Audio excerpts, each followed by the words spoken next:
Welcome to the Okendo D2C Spotlight. I'm Rachel Tyers, VP of Strategic Partnerships at Okendo, and today I'm excited to be joined by Meir Bianchi, founder of Bemeir.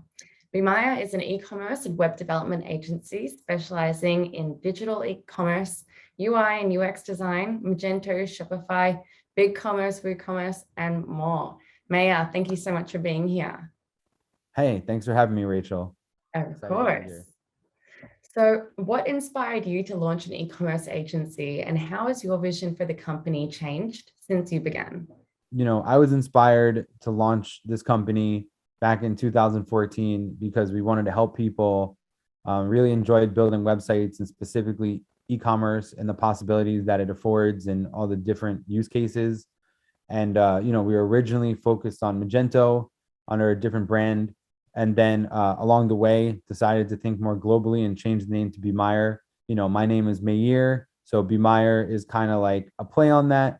And basically it means, be one who enlightens, and it represents like empowering merchants and being like a trusted set of hands for customers, and like being that missing piece that they often don't have when making decisions. And then, we just really want to ensure that merchants can be successful and like tie the threads between these ecosystems together so businesses can help. Like there's a lot of common threads between e-commerce businesses, and using those commonalities, but then playing to the differences is like, what's at the core of what we do, is trying to like leverage those strengths, because there's, a lot that can be done through learning from examples of other customers and like applying it to new ones, but in the lens of that specific customer.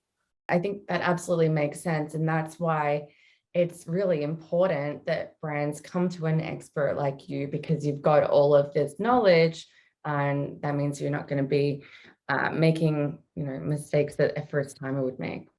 Many agencies specialize in one platform, but Bemeir works with Shopify, Magento, WordPress, BigCommerce, you're a partner of now too. How does each platform influence the strategies you're able to devise for your clients? The variance between these platforms allows us to find the best solution for the size and type of the business. So we find it's beneficial to first understand what their business goals are and template them into the right infrastructure, because it's like you said, it's better to have good advice and plan things out ahead of time than make a costly mistake and have to backtrack. The key differences are, a platform like Magento is usually an on-prem solution. It's open source, so it allows you for high customization functionality.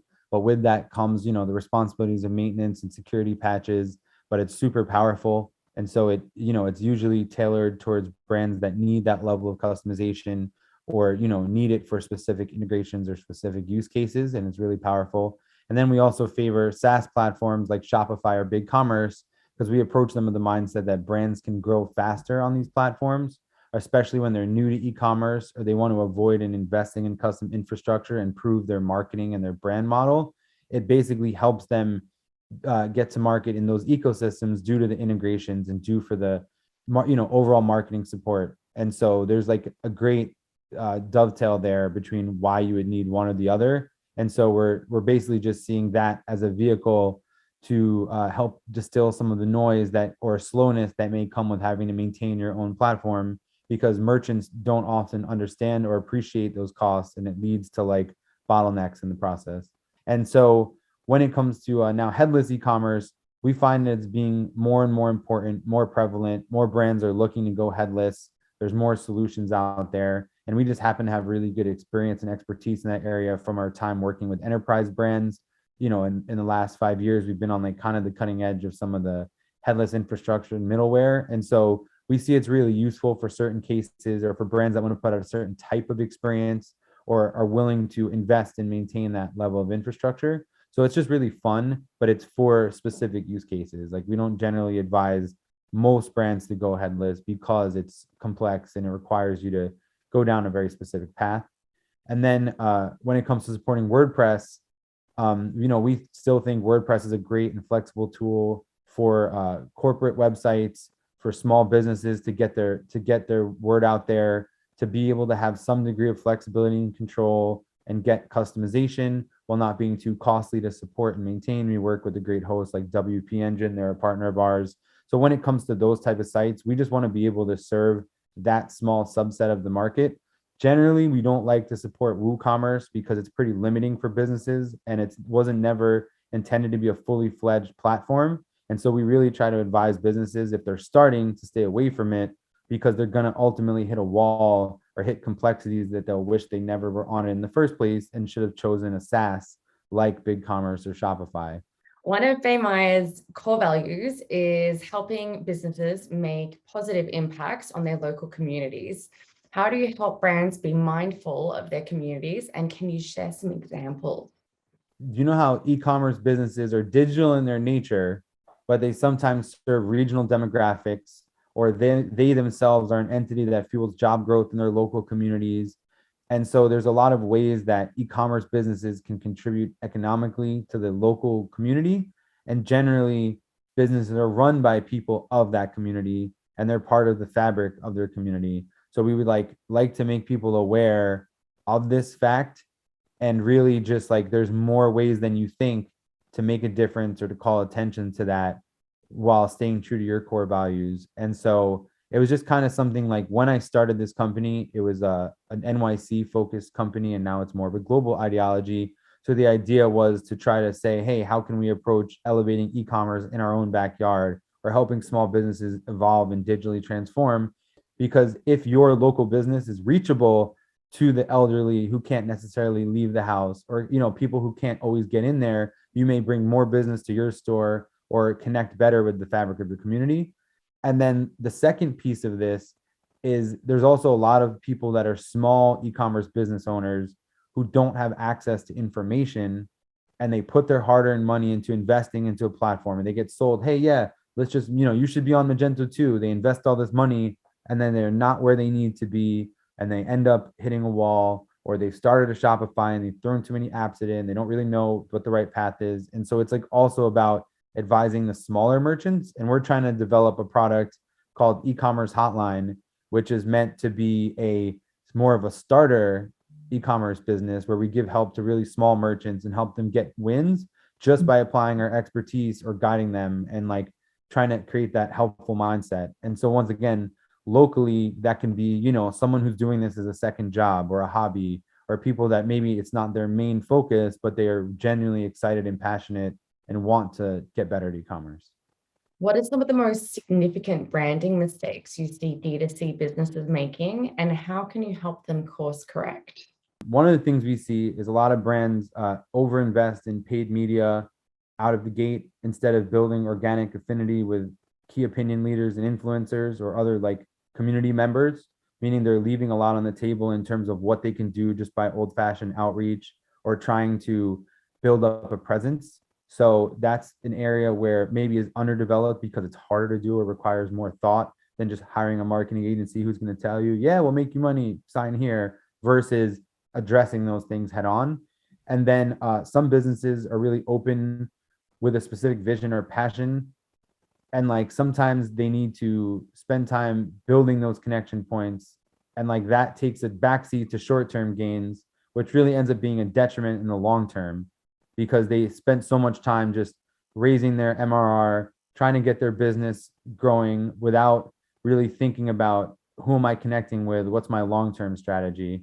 And then the other business we see a lot of mistakes being made is they don't do due diligence in their platform or their technology before and they don't overinvest in their online persona. They spend too much time worrying about certain features instead of how am I being received. And so I think that's what it's about, is like standing out and trying to distinguish yourself from your competitors.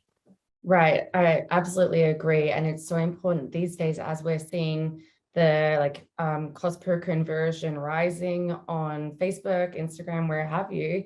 It's getting harder and harder to justify that spend if you don't have that point of differentiation from your competitors. What would you say are the branding elements that merchants need most to distinguish themselves from their competitors?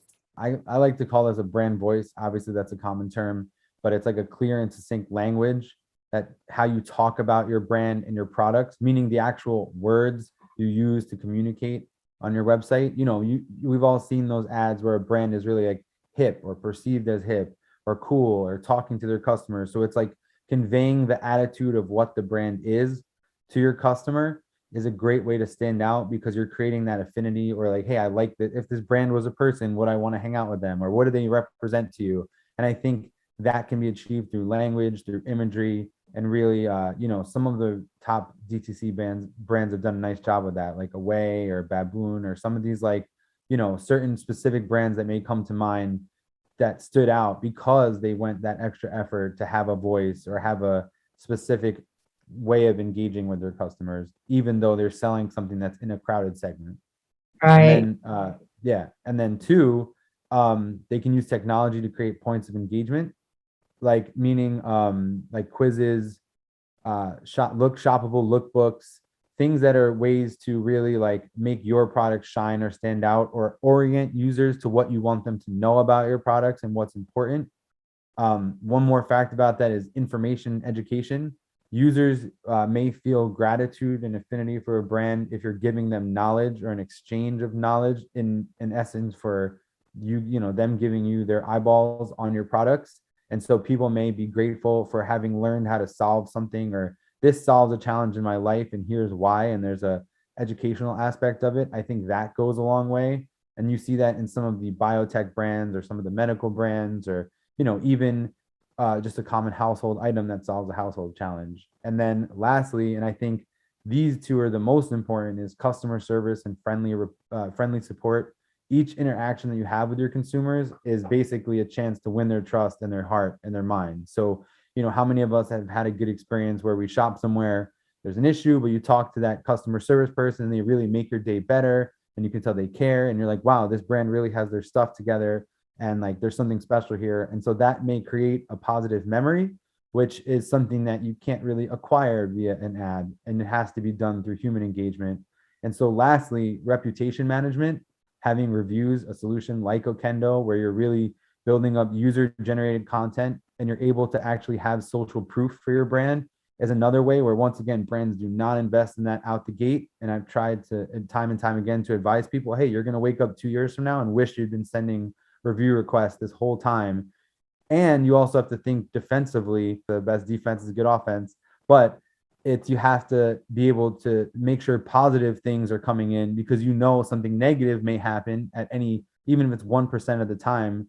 You want to have the right balance of conversation around you. So it's important to lead that conversation so that you can protect your reputation in advance. So as an agency that has worked with countless clients, what are some of the big examples of things that D2C brands have in common that they don't often realize? A lot of them have similar policies around common customer interactions, returns, shipping. They're following similar advertising strategies and using similar advertising channels. Similar platforms, like especially DTC brands, are following the same exact growth playbook on Shopify, down to the page design, down to which apps, which tools. So they may share also some of the same customer demographics or market segments, yet they're not direct competitors. So just to flip this question a bit, you can stand out if you are maybe differentiating your customer service policies or your shipping, or and that's how in the earlier days of e-commerce, certain brands differentiated themselves, right? 2-day shipping, free returns, so on and so forth. But like, so many people are chasing those same paradigms, but they maybe don't work from a profit model. So there's other ways you can still have good customer service and return policies and be fair, but do it in a way that works for your business. And then you, in essence, will stand out. And then two, the same thing, I don't think brands are maybe cross-sharing data. Like, how in the partner industry, there's things like Crossbeam and ways for technology companies to share data. Well, I think a missed opportunity for direct-to-consumer brands is, say you're selling like a razor, and then there's a cross-sellable product from another brand. Perhaps brands could utilize each other's audiences in a safe way, that without violating privacy, but somehow identifying, hey, our products sell well to this type of customer. Maybe we can find some way to leverage that, because then I think they can create wins for each other. And I think that's something that's maybe not being done enough right now. Yeah, I think that's a good point. Even like, if there's an opportunity for some sort of interesting collaboration between two completely different companies or products that have a similar audience, I mean, that sort of thing usually gets attention, doesn't it? Now, every merchant lays out a business plan, but not all of them develop core values. How often do you encounter clients that don't have core values or a mission statement? And how do you help them determine what those values should be? Sure. We see this very often, actually. It's a pretty common challenge.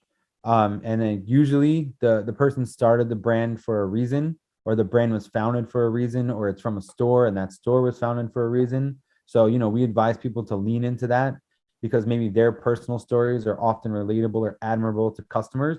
And so by having that as part of their core values, those are all good reasons and ways to share and develop your core values because it obviously came from some deep place. And then we also advise them to look at their strengths, to highlight areas where they're unique and what they will and won't compromise on, because ultimately your core values means you're supposed to stick to them and they're supposed to color all the facets of how you run your business, which is why I think it's so hard to set them, because you have to be uncompromising on something that is an unknown, unknown situations, but you have to say, hey, how do I interpret this through the lens of my brand's core values? And that's hard, right? Even like with my company, I have those challenges too, because there's a general ideology and mission statement, but then you have to ask yourself at each layer, are we being true to this? Or how do you, it's polarity, so how do you get back to your center sometimes? And then the third thing is we ask them, how do you envision yourselves in your brand and what do they do for people? And like that can also help turn into the core values, because it maybe helps them find their place in the world. And like, what are your thoughts on that? It's such a difficult thing. I remember from my last company when we were establishing the core values, and you go into it thinking like you're pretty sure of what you want, but then it's so big. It's such a big thing, and you just want to make sure that you're covering each of the pillars that you want that are important, but you don't want anything that's like too outlandish and like I don't know. It's just such a difficult thing, I find. So great to talk it out and like be able to figure out with advisors or people that you trust or people that understand you and the brand. I think that's really helpful. Yeah, I mean, I think that's a thought I had right in this interview, because we're talking about somewhat of my agency and about how we see things. So it's like, yeah, I always see like trusted advisors or people as people who know your brand, but also maybe have a global perspective, or great people to talk to. Totally. So how important are core values to the branding process, and how should merchants use them to influence product development? Just to relate back to what we said before, they're very important because these values have to be a guiding influence on all the decisions made for the brand, their team, and their customers. And so it's very important to keep them in mind as you develop your product, which is both your offering and your catalog offering, but also your actual website and your actual business and how you interface with customers. And then you can also relate your decisions back to those values so that there's a justification for why you sell the way you sell, and helps businesses reflect upon where they're meeting their goals. And it's the first step of confronting if you're not, and that's self-awareness. And so I think it's important, by having them defined, you can really know how far you are away or how close you're sticking to them and why. And you're being more honest with yourself in your decision making. And once again, business is always a fluid, moving situation. You may have to compromise at times, but at the same time, knowing that is half the battle. Right. Absolutely. And what are some of the most overlooked ways that merchants can be using product and consumer data? So segmentation, targeting messaging to your segments is really important, because often you may be underlooking that, like you may be overlooking that there's a different nuances of type of customers. So knowing those audiences within your channel of customers is really important, so that you can address your messaging and marketing to them, and also know how to talk to those customers. And I think that's where, one, it's like your sales and your forecasting and knowing what's selling, knowing which products are hot, why they're hot. Is it hot because you have the lowest price, or is it hot because it's an anomaly? What was the reason your product is selling well or not selling? Trying to approach that is really important. And then also, once again, back to segmentation, targeting your messaging at your customers. And then I'll relate that to call your customer, talk to your customer. They're real people, and so that customer data isn't just static, right? They have a phone number, they have an email. if you actually do outreach to your customers and take a certain sample size, depending if you're big or small, you know, you can only reach so many. But if you can actually spend time developing relationships with your customers, you can learn things about your business to help acquire and retain more customers. And so that, in my career experience, when I was working at a kitchen, bath, and lighting, like a luxury website that was selling those things, often it was consumers who were waiting a long time for an order to come in. But remember, this was someone who was doing their kitchen renovation for Thanksgiving so they could host their family, or there's always like a real reason people are buying from you and why they chose you, and understanding that. And that's data.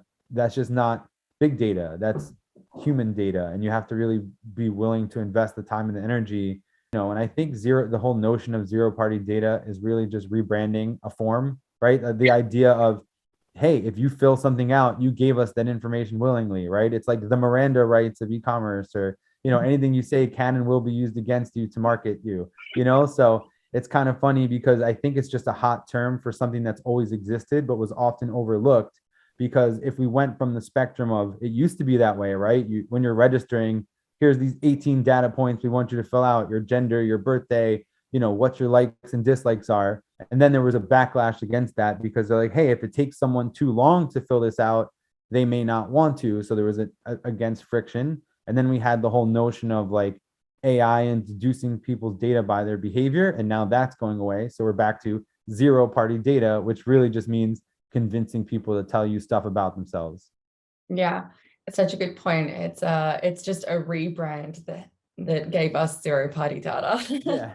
Now, last question. How can brands partner with charities in a meaningful way that benefits sales, but is more than just a PR stunt?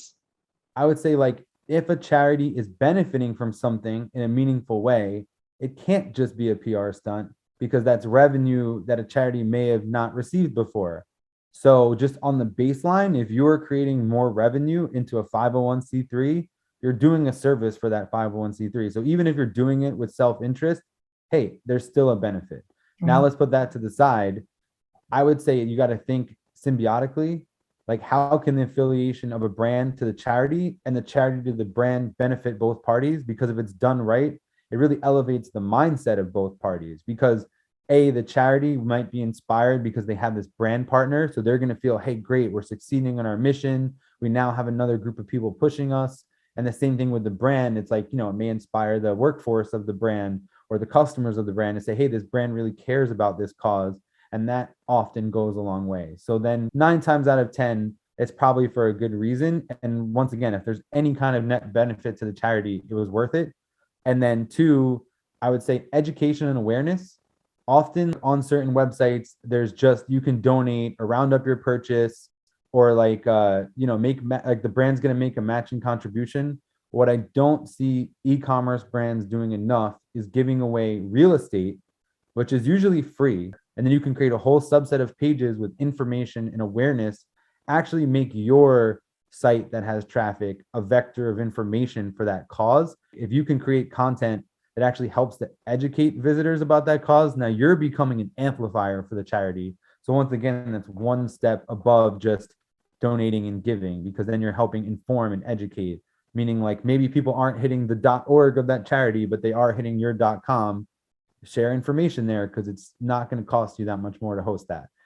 And then otherwise, also caveat about that, you also don't necessarily want to maybe take away from your brand's core values by overloading people with that information. So you could do it in a very distinct way without influencing your core selling experience and risking your conversions. Because I know that's why you have to be careful where and when you put things, but it's just a balance.